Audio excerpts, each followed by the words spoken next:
beaucoup. C'est la deuxième édition que le Centre pour le développement du genre de la CEDEAO basé à Dakar entreprend. Cette édition nous permettra d'aller le long des corridors transfrontaliers du Sénégal avec les pays voisins, au nord comme la Mauritanie, en passant par Saint-Louis, Dagana, Richard Toll, Ross Béthio et autres. Et à partir du centre, en allant à Kaolack aussi, Fatick, mais surtout à Diaoubé, nous aurons un espace qui permet à 10 États de la sous-région de se rencontrer. Et comme on l'a dit, avec un chiffre d'affaires de 3 à 4 milliards par jour. Ensuite, la caravane aura aussi à aller vers, après la Gambie, à aller vers la Guinée-Bissau. Tambacounda aussi, donc c'est une zone importante vu le secteur minier qu'on retrouve dans cet espace. Cette caravane nous permet de mettre les femmes au cœur de la question du commerce transfrontalier parce que ce sont les principales actrices dans ce domaine, mais qui sont confrontées à d'énormes problèmes. Des problèmes de sécurité, des problèmes d'accès à l'information, des problèmes de conditions et de bien-être aussi. Raison pour laquelle il a été demandé ici d'installer des corridors le long de ces circuits. Ce n'est pas simplement une question humaine, mais c'est aussi une question économique parce que c'est un générateur aussi de revenus, c'est des moyens aussi d'avoir des ressources.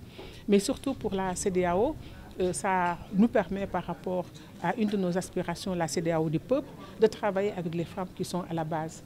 Nous savons qu'elles font les 2 tiers du secteur commercial dans ce pays. L'informel, qui est 90% de notre secteur économique et qui est l'économie réelle, est essentiellement envahi par les femmes. Et nous avons besoin de les renforcer en connaissances, en compétences, en moyens et en accès aux ressources financières. Donc ça va être l'occasion d'identifier toutes les questions relatives à ce secteur-là. L'année prochaine sera les 50 ans de la CEDEAO.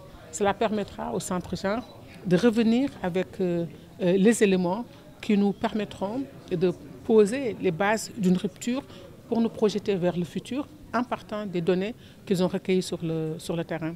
Et nous profitons aussi de cette rencontre pour adresser nos remerciements à la ministre de la Femme, Mme Maïmouna Dièye, à qui j'adresse mes sincères salutations, une personne engagée sur les questions des femmes, parce qu'elle fait partie de notre organisation qui s'appelle le programme Caucus et WPP, Femmes et Participation Politique.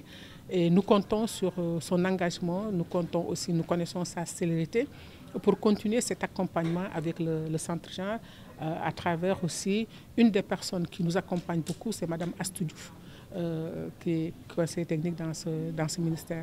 Donc nous pensons que cette étape que nous faisons à partir du Sénégal nous permettra pour la CEDEAO, après avoir parcouru d'autres localités à partir du Ghana et tous les pays frontaliers, cette partie du Sénégal qui va rejoindre l'ensemble de ces pays, comme je dis, essentiellement à Diaoubé avec une dizaine de pays, nous permettra d'identifier des programmes structurants à partir de l'année prochaine qui seront pas seulement au profit des femmes, mais au profit du développement de notre communauté, de la CEDEAO d'une manière générale. Non, on ne peut pas dire que ça ne bouge pas, c'est trop dire. Quand vous vous fiez aux indicateurs, vous verrez que les choses avancent quand même. Parce qu'on dit depuis 1960, nous avons la chance d'avoir produit les indicateurs en zéro de la parité en 2012, où nous avons pris les indicateurs depuis 1960. Donc sur le domaine de l'éducation, sur le domaine de l'alphabétisation, il y a quand même énormément de choses qui se font. Mais seulement, c'est les écarts entre les hommes et les femmes qui demeurent extrêmement importants. Et en même temps aussi, on est des pays avec très peu de moyens, avec des difficultés, raison pour laquelle si on ne considère pas la femme comme agent de développement, c'est-à-dire ce que nous remettons en question, c'est les politiques publiques qui considèrent les femmes que comme des actrices, comme du social, et non pas comme des agents économiques. C'est le modèle politique, c'est le modèle économique sur lequel il va falloir réfléchir pour permettre aux femmes d'avoir les moyens d'être de véritables actrices qui leur permettront une pleine implication dans le développement du pays. De toute façon, tous les indicateurs des grandes institutions financières ont montré que sans la question de l'égalité des chances, les prochaines étapes de la croissance économique dépendent de l'égalité entre les hommes et la femme, c'est la Banque mondiale qui le dit, c'est le FMI, c'est l'OCDE, etc. C'est le cabinet McKinsey. Donc, il y a énormément d'institutions macroéconomiques qui ont montré cela. Donc, il va falloir que nos États mettent davantage l'accent sur les femmes en termes de renforcement de capacités, en termes de connaissances, mais en termes d'action, d'accès aux moyens, aux facteurs de production. Parce que de toute façon, sans cela, si les femmes ne se développent pas, ce pays restera encore en retard. Donc c'est ça la question, c'est moins d'avoir investi sur les femmes, mais c'est les modalités d'investissement sur les femmes. C'est comment on prend en compte les femmes dans nos orientations politiques et économiques. C'est là où le bas blesse et c'est ce que nous essayons à travers le centre genre de corriger un petit peu. La caravane va durer combien de jours? Jusqu'au 18, du 4 au 18 novembre. Donc, comme je vous ai dit, il y a ces itinéraires-là. Et puis, bon, on ira vers la zone de Diaoubé, on ira vers la zone de la Guinée-Bissau, on reviendra par Kaolack, on reprendra la zone du Nord, Saint-Louis, Richard Toll, Dagana Podor. Alors, notre approche est vraiment très primordiale parce que quand on parle aujourd'hui de commerçante, on parle d'activité, on parle d'une transaction financière qui se passe à large échelle. Et Wave est aujourd'hui connu dans le domaine du transfert d'argent et dans le domaine des paiements au niveau du Sénégal. Et c'est quelque chose que nous mettons en avant. Et c'est quelque chose qui est vraiment très important dans cette activité-là. Et nous venons soutenir aussi bien l'activité commerciale en elle-même, mais aussi le genre qui est au centre de cette campagne. Et Wave est réputé être une entreprise aujourd'hui qui promeut la parité, parce qu'à Wave, je pense que vous serez ravis de le savoir, plus de la moitié du personnel est féminin.